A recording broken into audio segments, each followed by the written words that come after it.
lot of stackers love their constitutional or junk or 90% silver. Regardless of what you want to call it, it's pretty freaking awesome. But are dimes the sweet spot for junk silver? We're going to talk about that and more, so make sure you stay tuned.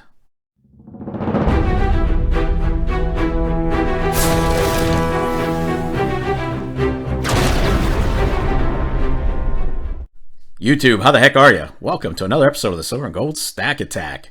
Hope you guys are doing great out there, and I'd like to thank you for checking out the latest video here at the channel. And also, as always, for all the amazing support. It's appreciated more than you know. Now, today we're going to talk about silver dimes and why I think they're the sweet spot of junk silver.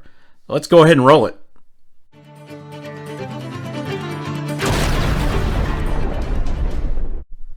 Alright, let's go over some quick facts about silver dimes before I really get into the reasons I favor them over the halves and quarters. Make no mistake, I love half dollars. I always have. But I have an affinity for the dimes for some reason. Anyway, we already know that they're 90% silver with 10% copper. They contain 0.0715 ounces of silver. But when we're talking about silver dimes, we're also talking generally about three different types. I'm not including the first dime or dismy, the Drake bust, the cap bust, and the seated Liberty. Those carry more numismatic value than anything. So we're going to start off with the Barber dime,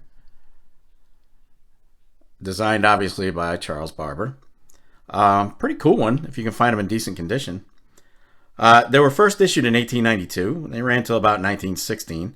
But some key dates to look for in this dime, if you're into the numismatic side of junk silver, you're going to look for 1895O, 1896S, 1901S, 1903S, and 1913S. But the absolute undisputed king of the Barber key dates is by far the 1894S. And how much is it worth? $1 million. Well, that's a start, but they sell for more. They sell for $1 million plus if and when they come up for sale. This is one limited dime, folks, and it makes the list of one of the most valuable coins, I mean ever, minted in the U.S. The only ones known to exist are all proofs, but what makes them so valuable? Well, it was determined that the only 24 total were minted. 24. And today, only 9 of those exist. So 1894S Barbers are going to be tough to find, and when they come up for sale, they're going to sell for a ton. The highest sale to date was a beautiful slab version at right over, wait for it, $1.9 million. That's one expensive dime. Now, all that said, common date barbers typically show a lot of wear and loss of detail, and you're going to find quite a few slicks out there.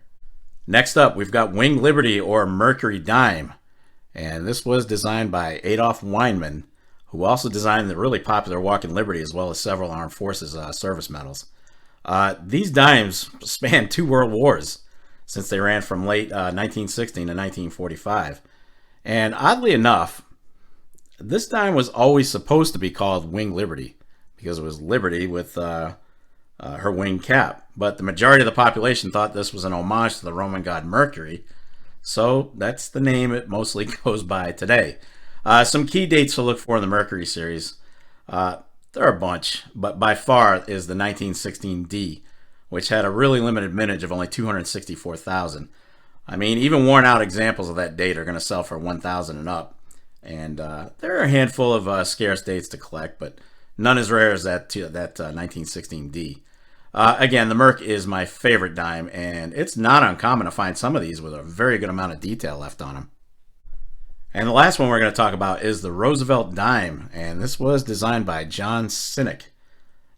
Beautiful proof 64 here. Really nice. The Rosie was first issued in 1946, and it's still in use today, obviously, with the exception of the mint ceasing to produce them in silver after 1964. Now, most stackers who buy dimes tend to gravitate toward the Barbers and the Mercs for their history and, well, let's face it, far more interesting designs, since many of us who are under 77 years old have only known the Rosie in our lifetimes, and we're kind of burned out on it. But there is one advantage to the Rosie that's overlooked, and it's that it tends to be one of the most intact silver dimes you can find, which means Hey, more silver content if we're going by weight, right? Look, I get it. The older designs are more fun to stack, and we're all pretty tired of the rosy, but don't overlook them by any means.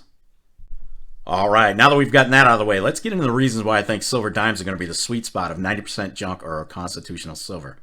First reason, number one, they're going to be the smallest increment of junk silver, which makes them, to me, in my opinion, the ultimate in fractional silver. And if it ever came down to it, this is like having silver change in your pocket for bartering without having to give up ounces of silver. And to me, they're more viable than 110 silver generic rounds because they're proven. Now, I don't know if a bartering situation is ever going to occur in our lifetime. Hopefully not. But if it were to happen, silver dimes could prove to be a valuable asset. I mean, seriously, a valuable asset during the recovery phase of a post-SHTF scenario. And hey, look, dimes make it easy to add up, right, when you're talking ounces, since 14 dimes or $1.50 in dimes equal about 1 troy ounce of silver. Reason number two, they're recognized as legal tender, which is definitely an advantage. But there's a caveat when it comes to the rosies, folks. The silver content might not be easily recognized. Now, what do I mean by that? Well, if you take a look at these two rosies here, you got a 1964 on the left and 21 on the right. Obviously, it's the same design we've had for decades. And with only 1 to 5% of the U.S. population actively stacking, there are going to be a whole heap of people out there who have no idea the silver content in that 64 on the left. Just think about all the silver dimes that have been found in Coinstar machines. People kept feeding them through and just gave up when the machine wouldn't count them and kept spitting them out. So they left them in the bottom feeder.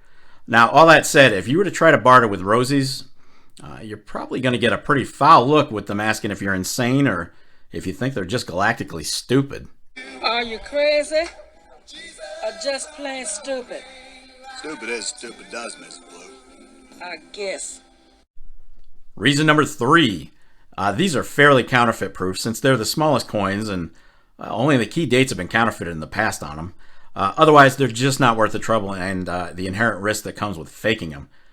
There's a big difference, huge, between counterfeiting silver rounds versus actual U.S. currency. The penalties for faking currency are going to be pretty stiff, but the authorities don't seem to care as much about fake silver rounds. So when it comes to dimes and most junk silver, the vast majority of them are going to be absolutely authentic. Reason number four, extremely limited remaining supply. Look, they're just not making these anymore, obviously. And a high percentage of them were likely melted in huge numbers in the past. I do have a video that takes an in-depth look about how much junk silver could possibly be left out there. I'll put a link to it at the end of this video if you're interested. But it is estimated that anywhere from 90 to 95% of all constitutional silver is gone. It's been melted. So the bottom line on these, once they're gone, they gone. And if this insane plan to bring around a digital dollar freaking comes true, think about it. How much more valuable could junk silver become? They're already relics, right?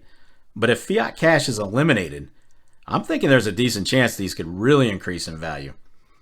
Reason number five, they take up very little space to store. You can pack these away in your safe without worrying about them taking away room for all your big stuff. Really easy to store. And number six, my favorite reason right here. These are literally history in your hand. You're holding history in your hand with any kind of constitutional silver. And dimes likely have a ton of mileage on them. It's mind-blowing to think about where they've been, and since they're so small, these were likely circulated a heck of a lot more than dollars, halves, and quarters. 3 hours later. Can you move it along? I'm all out of time cards. All right. There you have it.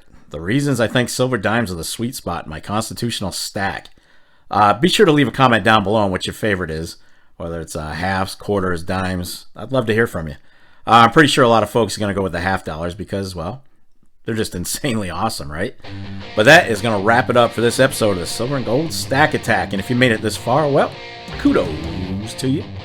I will definitely catch up with you in the next episode. But in the meantime, What do you want to do with your life?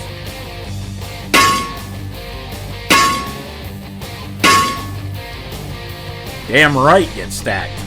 Stay safe and be well, everyone. I am out of here. Peace, folks.